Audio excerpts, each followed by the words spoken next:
Within 30 seconds of walking in the door, they immediately had someone that came up to us, asked our name, diagnosed the problem, whatever. Then she walked us over to the waiting area, sat us down, and within 30 seconds of her sitting us down, the next guy came over. He already knew our names, he already knew the problem that was going on. It was like a beautiful handoff, and you could tell that they had all been trained the exact same way.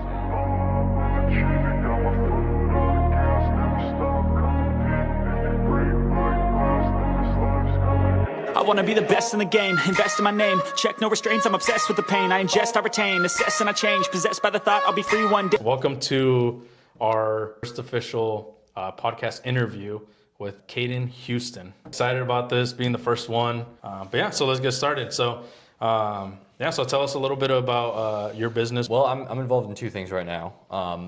Coming out of high school, I started a marketing company because I thought it was interesting and I needed a way to provide for myself. That for about 2.5 years. The last year and a half of that was like a little bit more serious. We brought on more clients, kind of scaled up a little bit, to the point where I was making, decent amount of money as far as I covered my own expenses. I had some take home that was good, but obviously that was never going to be the end goal. I kind of just fell into that because I needed something that I could do out of high school, and that was something that I had already had some skill in. And so started the marketing agency, scaled that up to a full-time job basically, and now I've worked with 15 different industries, and that's provided a really good opportunity to learn lots of different industries, talk to business owners in lots of different industries, kind of have an inside look at what the day-to-day for home services across, so any kind of construction, plumbing, HVAC, roofing, decking, and then, we've worked with different types of med spas, dental. We've worked with gyms, chiropractors, all that kind of stuff. So it's been really interesting to work with all these different industries and kind of get a firsthand experience, firsthand look into kind of what I want to do next. And so now, after running the marketing agency and building out sales systems and sales processes for other companies for the last 2.5 years, I'm now looking at what I'm going to do next, and I'm jumping into being a contractor into home services. So I'm currently in the process of lining up the launch of a roofing company out in Midwest, and that's kind of the goal right now, is scale that up and learn what I need to along the way. You actually beat me to the next question I was going to ask. So I was going to say, now that you've had exposure to all these different industries, a lot of people don't know, but started as he was my marketing guy. Yeah. And I reached out to him first time. I was like, this guy seems legit. He seems professional. Let's give it a go. And so, reached out, worked together, worked out great. And I feel like from there, it just kind of turned into more like a professional friendship, I guess you can say, to where we bounce ideas off each other.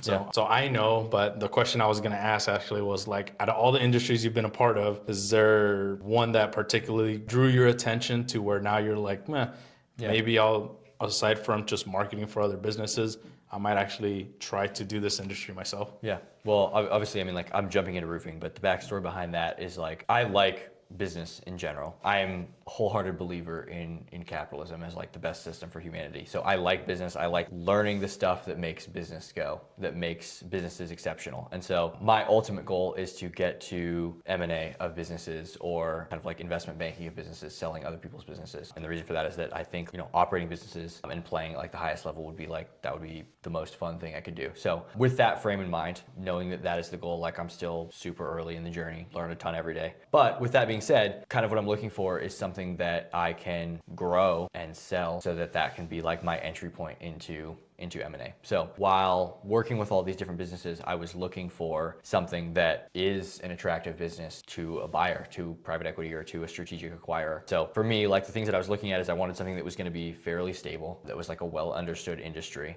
something that's not going to go away. So I looked at medical stuff, dental, and then I want, home services, obviously something that's also very stable. It's not going to go away. And then, from once I had okay, we want something that's stable, we want something that's very traditional. Then from there, it was just kind of optimizing for what do I think I can, my background is not in one of these industries. I didn't go to dental school. I haven't been on roofs for 20 years. And so the biggest thing that I wanted was something that I could understand and learn and provide a good product. And so I was kind of optimizing for all right, what can I understand? And then within that, we're looking for something that has high gross margins, ideally a high ticket. And then I'm looking for something that I can use my background in marketing and sales as a competitive advantage. So something where the ability to drive revenue is going to be a big deal. And so that's kind of how I landed on roofing, was that it has fairly decent gross margins when you compare it to lots of different home services, different industries. Roofing compared to something like concrete or siding or anything like that. Fencing was another one that I looked at. Roofing has fairly decent gross margins, obviously super high ticket, and it's super sales driven. So that's kind of how I landed on that, was that like it fit all those criteria, and it's something that private equity buys all the time. And so that's kind of like, that's the thesis going into it. I could be totally wrong, but that's where we're at right now. Yeah, no, that's what's up. Yeah, no, and I feel like so a lot of people don't know. If you want to disclose your age, more than welcome to. Yeah, so I'll be 20 in about 21 days. 20 and 21 days. Yeah. Not legally able to drink and is already Yeah. pushing startup his second That's the business goal. right now.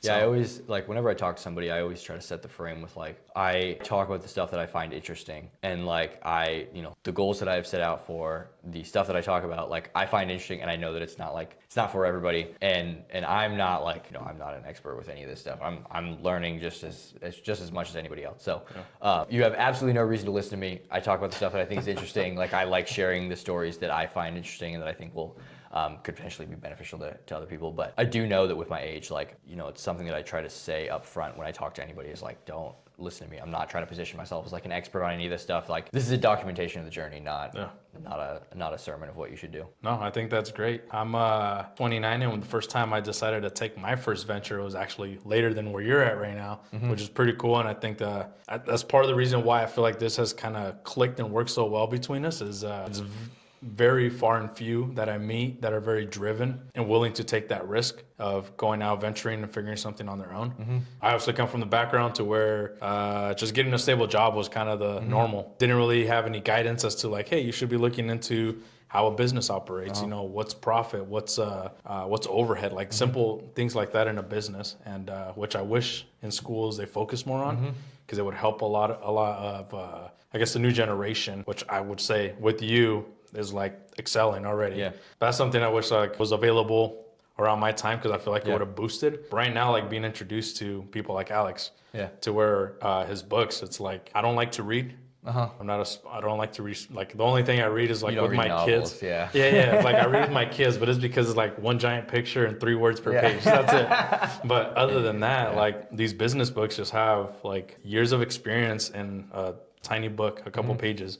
So, but yeah, it's one of those that it's nice and refreshing to see young blood going at it, working hard, taking the risk, and then it either pays off or go back to the drawing board, resketch it again, and do it differently. Well, I appreciate it. And it's been really nice that, like, obviously, like you said, we've been able to bounce ideas back and forth off of each other. And Manny obviously comes from the contracting background. And so just like getting into this, having, he was one of the people whose businesses I looked at when I was like, okay, what can I do? And so being able to talk to you and learn about your business has been super helpful. So that's been, it's been a window into like what the things that I need to know are. Yeah, no. Do you set long-term goals, or do you kind of set like, I don't know, 3 to 6 month goals, fast track them to try and get that done quickly? Or do you have like an end goal towards like, I know you talked about where you want to get to at the very end. I think this is one of the things that I actually don't think I'm super good at. I listen to Elon talk a lot about how he will set a really audacious goal and then try to speed it up as much as possible. Like, we're going to set this crazy goal and we're going to get it done in 6 months. And I don't think I do a particularly good job of setting like 8, 10, 12 month goal. And then like, how can we speed that up? I think one of the things that I struggle with is I still fall victim to like the one day at a time mindset where, like we have these, 5 or 6 things that need to get done today and we're going to take all those actions and whatever. And like, I will definitely fall into the trap of like 2 or 3 weeks in a row. I just like do the things over and over again. So it's actually something I'm trying to improve on, is like, how do I set a goal and then continue to like pull it forward into the future? Because I find that like I get lost in like, I don't know what the correct word would be for it, but just like unnecessary productivity. Goal setting is actually something that I don't think I'm particularly good at yet. Something I'd like to get better at. But have you heard of Bedros Keuilian? So he's another, I'll share that with you, but he's another entrepreneur that owns Fit Body boot camps. Oh, I do know the business. I don't know the guy. Okay. Yeah, so he's a franchise owner of everything. Okay. Well, that's one guy that I'm like, I can relate to, just, immigrant mindset. He talks a lot about wasting time on tasks that don't move the needle for the business. Yeah. And that's one thing that I'm guilty to this day. I'm still like, after going through Alex's course and everything in Vegas, it was one that I was like, okay, start looking at all the tasks I do in a week. Driving around to grab material, having to go out to do quotes, doing this, doing that, and then figuring out, okay, in what order should I start replacing myself to free up, I guess, those smaller tasks. Like low that leverage tasks. Yeah, that aren't really doing a whole lot to the business to make it grow. So that frees me up to actually do stuff that grows the business. And it is a difficult thing. I would say one of the difficult things was going from in the field working with the tool belt and trying to jump to management. I always try to get sucked back into wanting to help. Yeah. And I'm still trying to, like, one of the things that I think is most impressive when I look at, like, Elon specifically as somebody that's like really good. I just finished like looking at my notes for his biography again. And one of the things that is really impressive to me about Elon is that he will have an idea at 2 a.m. and just like immediately start executing on it. And it's always like the most important thing in the business. And yeah, that is something that I have not gotten to consistently yet. Is like, I find in my schedule now that I will be like, all right, I have a 3-hour block and I'll fill that with something. Like, what can I do for this 3 hours? And it's like technically work, but not necessarily like the highest leverage task. So that's something I would like to get better at. But yeah, busy work, not productive work. Yeah. I actually had to start like moving stuff out of my phone screen and trying to like set it aside to where it's not within arm's reach. You have one of the newer phones? Yeah. So what I do is I set mine to, like, they have like the little side button on it, and I just set it to grayscale. So it's just automatic. Like when I don't know if you guys can see this, but when I start working, I will turn it to grayscale, and I find that helps. Like, I think Alex talks about this, but lots of people have talked about like, oh, it reduces your dopamine, whatever, by 37%. I also just find it's a nice reminder. Like, I pull it out and I'll be like, oh, it's black and white, so like it's time to get back to work. Get back to work. Yeah. Yeah, that's one of those things that I was like, I need to find something. Like for me, I found that I have to be extreme about stuff. And this was one of those. I'm like, okay, if I'm stopping working, maybe I'll just start doing push-ups, and maybe that's what'll get me to be like, hey, do I really want to stop working on what I'm working on and keep doing push-ups, or do I want to just stay on track? So I don't know. Craig Ballantyne, in one of his books, it was The Perfect Day Formula. He was saying that, which that's kind of something that just resonated with me, was create rules for yourself and treat them as if they're laws, to where if you break them, make the consequences of it be significant to where it makes you not want to. I'm curious, we talked about this briefly in the past, but what your current sales process is for Alpine, and I'd love to just kind of like share some of the things that I'm looking at right now, because it's been really interesting. Like, this is what's top of mind for me right now is, for the last 2 weeks, it's been like I just got done writing our inbound lead call script and whatever. So yeah. And that's one thing that I am working on still is actual scripting of stuff.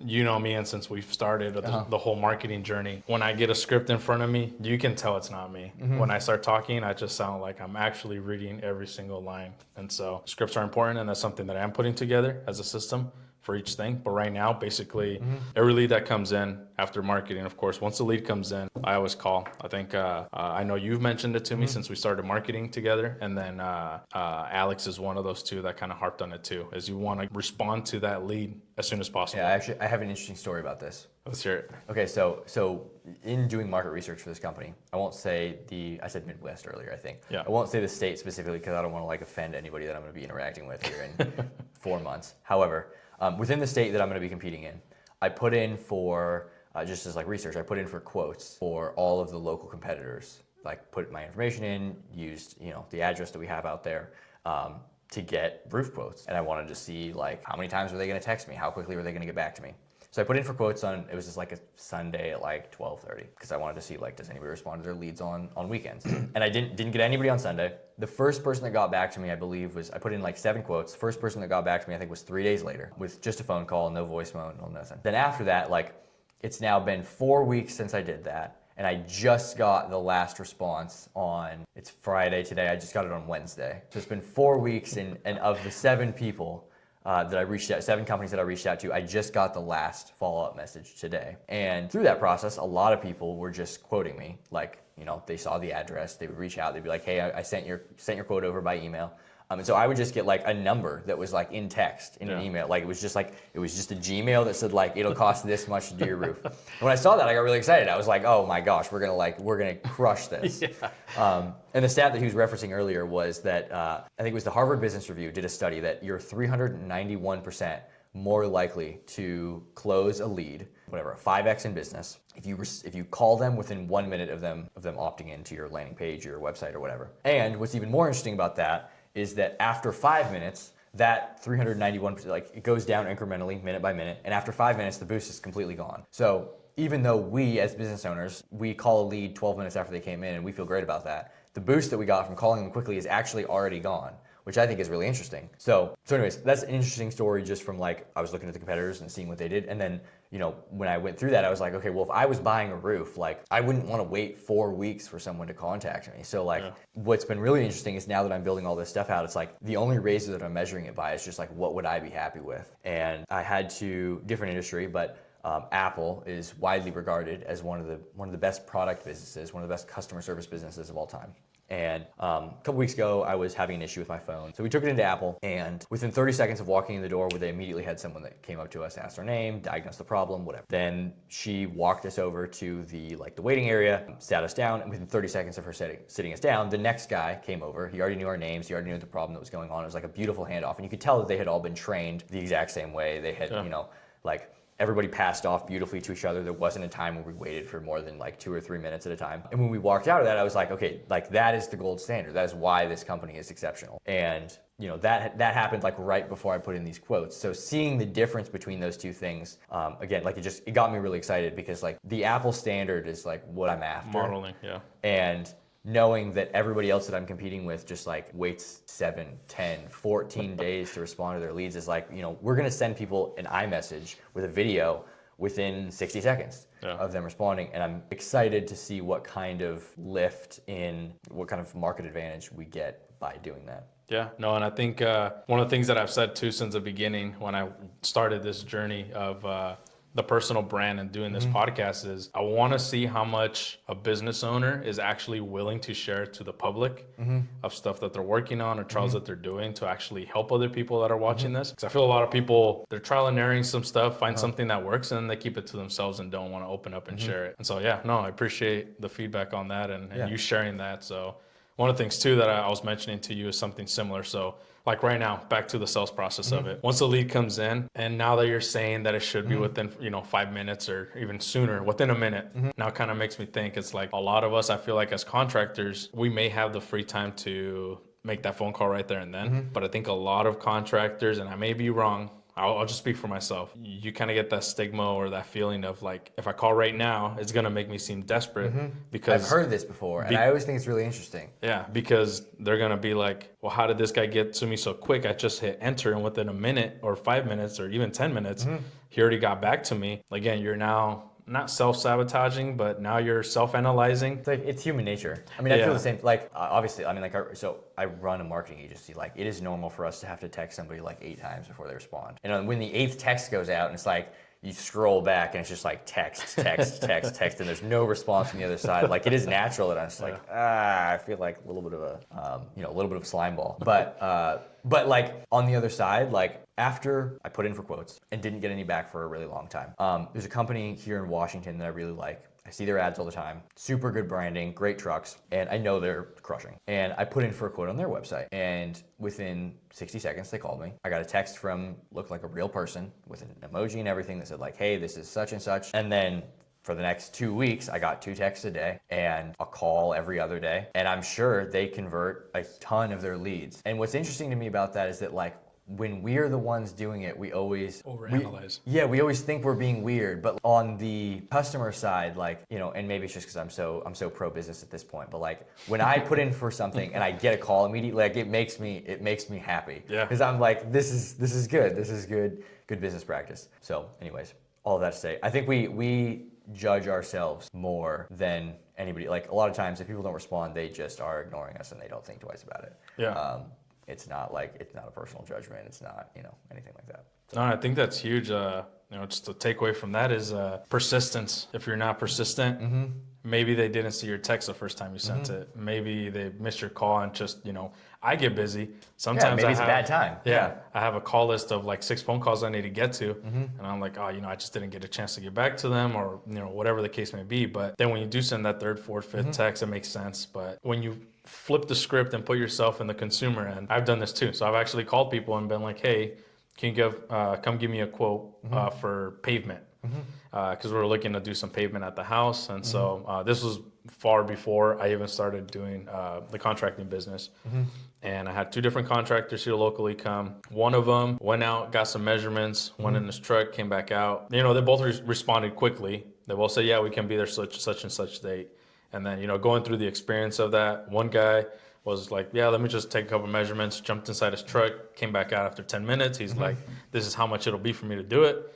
I was like, all right, kind of suspicious that it was that quick, but you know, you may have been doing this for years. Who knows? Yeah. So you probably have your numbers dialed in. Next guy came out. He's like, hey, I'll have your quote in 2 days. And that's one that I was like, okay, so I'll wait to 2 days. Because, you know, he's going to take the time to customize it to what's here. 3rd day comes around, still nothing. 4th day comes around, nothing. And so then at that point, it's like, okay, the times that in the past when I've like told a customer like, hey, I'll have your quote this day. And even if it's past, like, let's say 5 o'clock that day, and it goes past an hour or so, stuff like that is damaging to where you kind of start to ruin the customer's experience. And so it makes sense. I'm trying to put it more into practice to where it's just kind of becomes a natural thing to just reach out. And part of the thing that I was mentioning to you earlier today is one of the new systems that I actually started implementing is when I have an appointment with someone, I actually record myself with the video saying their name. It's a personalized message that I'm sending to them, saying their name, how grateful I am to, you know, have the opportunity to come out and take a look at their project. And I look forward to meeting them and hope they have a nice day. Just something short, sweet, and personal. And I feel like that goes a long way. I put myself in another position towards like, if I got what I would prefer to have a text message the day, like an hour before the appointment saying, we still good? Yeah. Or something that's like, hey, this guy sent me a video, you know, saying my name. Like this is, I know he took the time to do it. Yeah. So it's just finding more things like that to put into our system that I guess bring more value to the customer and shows them. One of the things that we found really worked really well for us with the marketing agency was that we would text people at different times and call them at different times too. Because like Susie might have to pick up the kids at 12, and so if we text her at 12, she won't respond. But if we text her at 3, when she's just like she's unloading the dishes or she's sitting at home, you know, whatever, there's a much higher chance that we would text her. So usually we would do 2 or 3 texts a day, and we would vary the times that they would be at. And so like we might text her at 9 one day, and then, you know, 11, 2, 5, 7, 9, because, you know, different people will respond at different times. Some people respond when they're on their phone at night. Some people respond when they're on their lunch break in the middle of the day. So that was one of the things that worked really well for us. So I guess to add to that, A/B testing, that's something that I've never done. It's just kind of like, take one shot at it and kind of it works or it doesn't. Yeah. I think if we're going to take any like golden nugget out of what Caden just said, I would say trial and error. If you try, like he said, texting them a certain time, calling them a certain time, you get no response, try at a different time the next day. Yeah. Or, you know, switch it up to where see what's working with your client base. And the only thing I was going to say that I just thought this was freaky cool.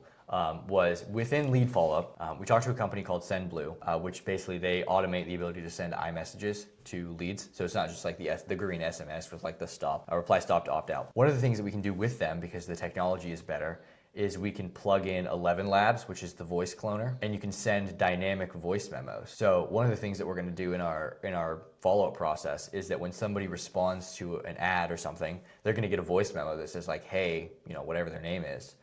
You know, we saw you just responded to our ad, you know, we'd love to give you a call, let us know what a good time is. And we'll be able to do that dynamically without like ever having to record them, because I can just like, I can clone my voice, or the sales guy can clone his voice, and then that can get dropped automatically. So that was something that I thought was really cool too, because it's just like, again, just like being able to have that like personal touch when somebody responds is just like, that would make all the difference in the world to me when I'm deciding who I wanted to go with. That's crazy to see how things changing so quick. That's one of the things that I found too with businesses is like, in order to scale, you have to be able to automate a lot of your process.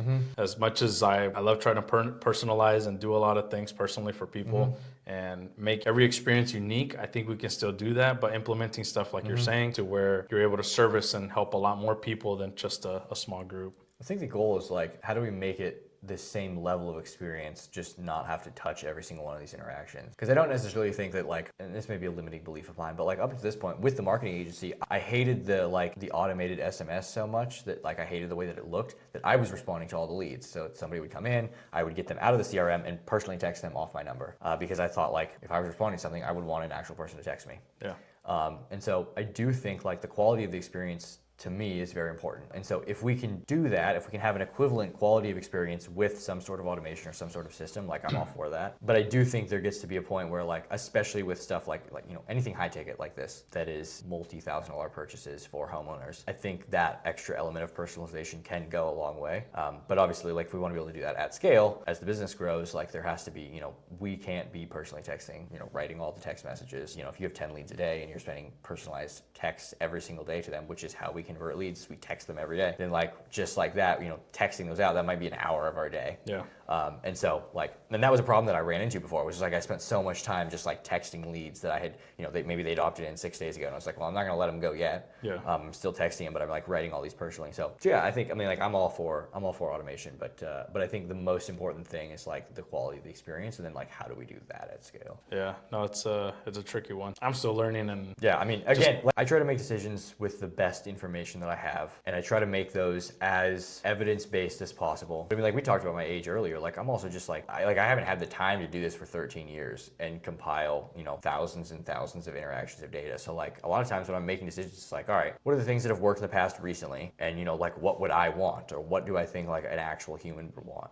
Yeah. But again, I could be wrong on a lot of this stuff because again, like I said, like I've done this more than the average person that works at Safeway, but less than lots of business owners because I've been in it for not a super long time. So. Yeah, no, but with that though, I will say on my end, looking at it, I guess not really a review, but to give you my 2 cents on that is, I think the way you're going about it is the correct way of doing it. I think that wraps it up for another episode of Built by the Grind. If you found any value in this episode, I'd really appreciate it if you would share it with someone who's out there putting in the work. And if you want to see more conversations like this one, please subscribe so you don't miss what's next. Thank you for watching.